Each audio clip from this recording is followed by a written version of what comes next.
The wind hit the farmhouse like a freight train, and Marcus Webb heard the first knock over the howling storm just as he was tucking his 8-year-old daughter into bed. If you believe in kindness, in second chances, and in strangers becoming family overnight, hit that like button, drop a comment, share this with someone who needs it, and subscribe to Wisdom Story House before we go any further, because this story is going to stay with you. Marcus had lived alone with his daughter, Nora, for 3 years, ever since his wife passed from an illness that took her too fast for anyone to properly say goodbye.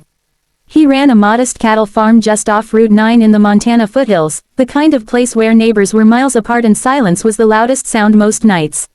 He wasn't a rich man. The barn roof leaked, the truck's transmission slipped on cold mornings, and the bank account rarely cleared 4 figures. But he had Nora, and he had the land his father left him, and most days that felt like enough. That January night, the storm arrived without mercy. The Weather Service called it a once-in-a-decade blizzard, winds gusting past 60 miles an hour, temperatures plunging to 19 below zero.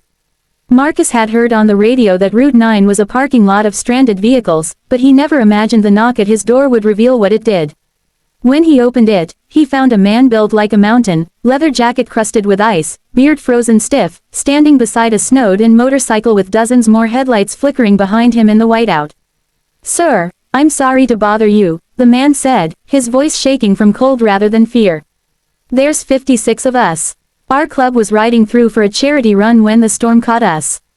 We've got nowhere to go. I know we look rough, but we've got women and a couple of guys with bad lungs back there. We'll pay you, we'll work for you, anything. We just need to survive the night." Marcus stood there for a moment, feeling Nora's small hand slip into his from behind. He looked past the man at the line of motorcycles disappearing into the snow, headlights struggling against the dark like dying stars. He thought of his father, a man who once told him that the measure of a person wasn't how they treated the comfortable, but how they treated the desperate.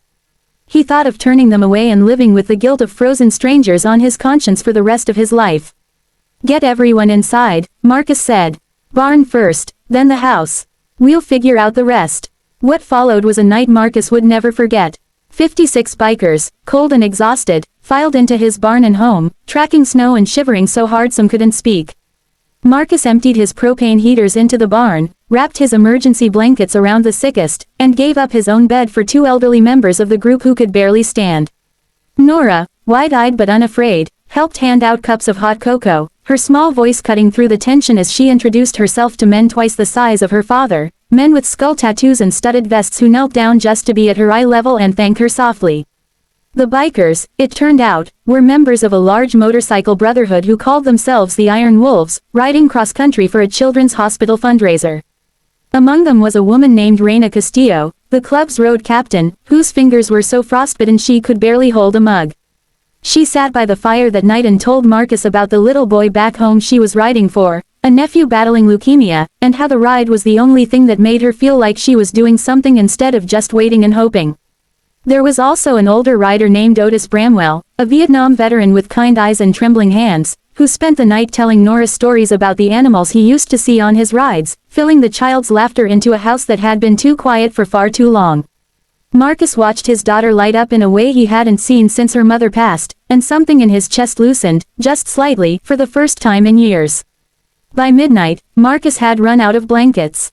He gave the bikers his own jacket, his spare firewood, even the mattress from his bed, sleeping instead in a kitchen chair with Nora curled against him. Outside, the storm raged without mercy, rattling windows and howling through cracks in the old farmhouse walls. Inside, 56 strangers and one small family huddled together, sharing warmth, sharing stories, becoming something that no longer felt like strangers at all. Marcus barely slept, worried about his cattle freezing in the fields, worried about the leaking barn roof holding under the snow's weight, worried about whether he had done enough for the people now filling every corner of his home.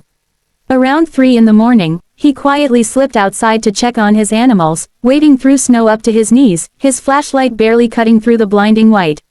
He found 3 of the younger bikers already out there, having noticed his absence, working together to shovel a path to the barn and secure a tarp over a section of roof that had begun to give way. Nobody had asked them to. They simply saw a need and filled it, the same way Marcus had opened his door to them hours before. When morning broke, the storm had finally passed, leaving behind a blinding, silent world of white. Marcus stepped onto his porch with Nora wrapped in a blanket beside him, expecting to see his 56 guests preparing to leave. Instead, he saw something that stole the breath from his lungs. Stretching down Route 9 as far as the eye could see, filling every inch of the snow-covered road, were motorcycles. Hundreds of them, thousands, engines rumbling in a low, steady chorus that shook the frozen air, their riders standing beside them in leather vests marked with a patch Marcus would come to know well, the Hells Angels. Word had spread overnight through the biker network, through phone calls and radio chatter between clubs, that a stranded group of riders had been taken in during the deadliest blizzard in a decade by a widowed farmer and his little girl, a man who had given up his own bed, his own coat, his own comfort, without asking for anything in return. By morning, over 1,500 riders from chapters across 3 states had gathered outside Marcus Webb's farm, not to cause trouble, but to say thank you in the only way they knew how. They spent that day repairing his barn roof, plowing his entire property, stocking his freezer with enough meat and supplies to last the family through the rest of winter, and pooling together donations that would clear his mortgage and fund Nora's education for years to come. Reina Castillo presented Marcus with a check from the charity ride's proceeds, tears freezing on her cheeks as she told him that no hospital fundraiser mattered more to her that year than making sure his daughter never had to worry about a warm home again. Otis Bramwell knelt in the snow and told Nora that she now had 1,500 honorary uncles who would never forget her kindness or her father's courage.